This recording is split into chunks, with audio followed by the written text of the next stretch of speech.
તો વાત કરીએ વડગામની તો વડગામ તાલુકાના જલોત્રા ગામથી અંદાજે 3 કિલોમીટર દૂર ગુજરાત રાજ્યના માનનીય મુખ્યમંત્રીના વરદ હસ્તે બનાવેલા 94 મકાન પહેલા વરસાદમાં જ ધોવાઈ જતા દોડધામ મચી કે જ્યાં ગુજરાત સરકાર દ્વારા ગરીબોને રહેવા માટે પોતાના પાકા મકાનો બનાવી આપ્યા હતા ત્યાં વડગામ તાલુકામાં અંદાજે 3 ઇંચ જેટલો વરસાદ પડતા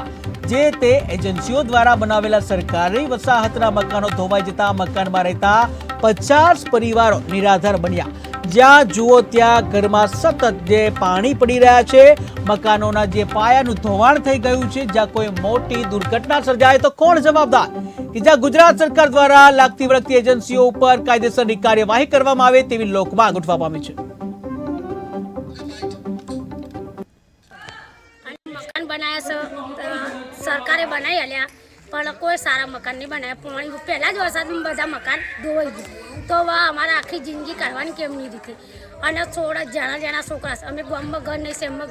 ગામમાં ઝૂંપડામાં રહેતા હતા તે શહેરા ભાઈ સરકારે નવા મકાન બનાવ્યા તે અમે રહેવા માટે આવ્યા પણ મકાનની કોઈ ગેરંટી પહેલા વરસાદમાં તો છત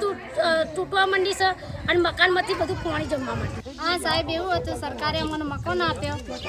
આપ્યો અને પહેલા વરસાદથી શરૂઆત થઈ છે અને મકાન તો બધા ધોરાઈ ગયો છે અને સાહેબ 1 મહિનાનું મારે છોકરું તે છોકરું લઈને મારે જો જાવને ગામમાં મારે રહેવાનું કોઈ નથી અને કોઈ સુવિધા સરકારે કોઈ કરી નહીં ને બધો મકાને તો બધો ધોરા માટે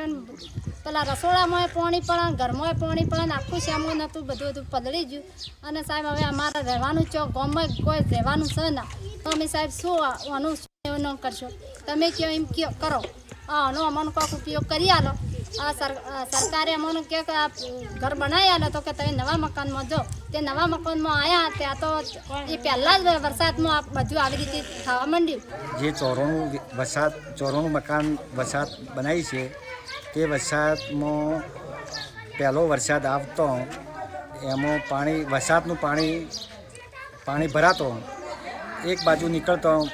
જે મકાનની દિવાલની બાજુમાં થઈ અને જે ખાડો પડેલો છે તે અમે આગળ રજૂઆત કરી છે તો એનજીઓને અમે કીધું છે તો એનજીઓ આવીને રિપેરિંગ અને એ કામ કરી જશે। 2 મહિનાની અંદર પહેલા વરસાદમાં આ તમે જોઈ શકો છો ઘરને બધા ધોવાઈ ગયા છે। 94 લોકો રહે છે, 94 પરિવારો રહે છે અને આ ધોવાઈ ગયો નકરો ભ્રષ્ટાચાર દેખાય છે અને માનનીય મુખ્યમંત્રીના મીડિયાના માધ્યમથી